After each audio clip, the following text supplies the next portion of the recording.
একটি ছাত্র আন্দোলনের নেতা, পরিচিত মুখ, সোশ্যাল মিডিয়ায় বেশ সরব। বৈষম্য নিয়ে বক্তৃতা, সেমিনারে জ্বালাময়ী ভাষণ। কিন্তু সেই রিয়াদের বাসা থেকে উদ্ধার হলো 2.5 কোটি টাকার চেক ও এফডিআর-এর দলিল। অভিযান চালালো পুলিশ। চলছে নতুন মামলা দায়েরের প্রস্তুতি। প্রশ্ন উঠেছে, এই টাকা এলো কোথা থেকে? নাটকীয় এই ঘটনার কেন্দ্রবিন্দুতে রয়েছেন আব্দুর রাজ্জাক বিন সুলাইমান রিয়াদ। ঢাকা মহানগর গোয়েন্দা পুলিশের উপকমিশনার মোহাম্মদ তালেবুর রহমান জানালেন, 28 জুলাই রাতে গুলশানে রিয়াদের বাসায় অভিযান চালায় পুলিশ। সেখানেই বেরিয়ে আসে আলোচিত সেই চেক ও এফডিআর রহস্য। 2 কোটি 25 লাখ টাকার চেক, প্রায় 20 লাখ টাকার ফিক্সড ডিপোজিট রসিদ, সব মিলিয়ে প্রায় 2 কোটি 45 লাখ টাকার দলিল উদ্ধার হয় শুধু একজন ছাত্রনেতার বাসা থেকে। একজন আন্দোলনকারী, যার জীবনধারা হওয়া উচিত ছিল সাদামাটা, তার বাসায় কিভাবে এত অর্থের কাগজপত্র এলো? কোথা থেকে আসলো এই বিপুল অঙ্কের লেনদেন? পুলিশ এখন এই অর্থের উৎস খতিয়ে দেখছে। ডিএমপি বলছে, এই উদ্ধার অভিযান সম্পূর্ণ তথ্যভিত্তিক ছিল এবং এই ভিত্তিতে কলাবাগান থানায় একটি নতুন মামলা রুজু করার প্রস্তুতি চলছে।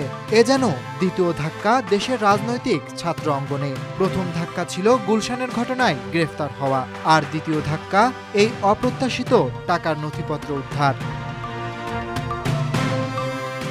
এই ঘটনার সঙ্গে সঙ্গে পুলিশ তাদের 4 জনকে রিমান্ডে নিয়ে গেছে। জিজ্ঞাসাবাদ চলছে, কোথা থেকে আসলো এই চেক, কার নামে এই এফডিআর, এত টাকা কোন উদ্দেশ্যে রাখা হয়েছিল। রিমান্ডে থাকা ব্যক্তিরা হচ্ছেন আব্দুর রাজ্জাক বিন সুলাইমান রিয়াদ, সাকাদাউন সিয়াম, সাদমান সাদাব, মোহাম্মদ ইব্রাহিম হোসেন। আর এক কিশোর সদস্যকে পাঠানো হয়েছে কিশোর সংশোধনাগারে। ঘটনার চাপ এতটাই প্রবল হয়েছে যে বৈষম্য বিরোধী ছাত্র আন্দোলন নিজেই ব্যবস্থা নিতে বাধ্য হয়। ঢাকা মহানগর শাখার আহ্বায়ক ইব্রাহিম হোসেন মুন্না, সদস্য সিয়াম ও সাদাব, তাদের দলীয় পদ থেকে বহিষ্কার করা হয়।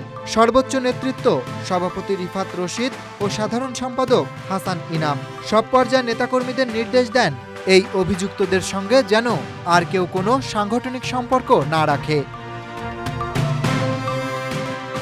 এখানে প্রশ্ন শুধু চেক বা এফডিআর-এর নয়, প্রশ্নটা বিশ্বাসের। ছাত্র আন্দোলনের নামে গড়ে ওঠা সংগঠন যখন আর্থিক অনিয়মে জড়িয়ে পড়ে, তখন আন্দোলনের পবিত্রতাই প্রশ্নবিদ্ধ হয়। রিয়াদ ও তার সহযোগীদের বিরুদ্ধে তদন্ত এখনো চলমান। চেকগুলো কার নামে?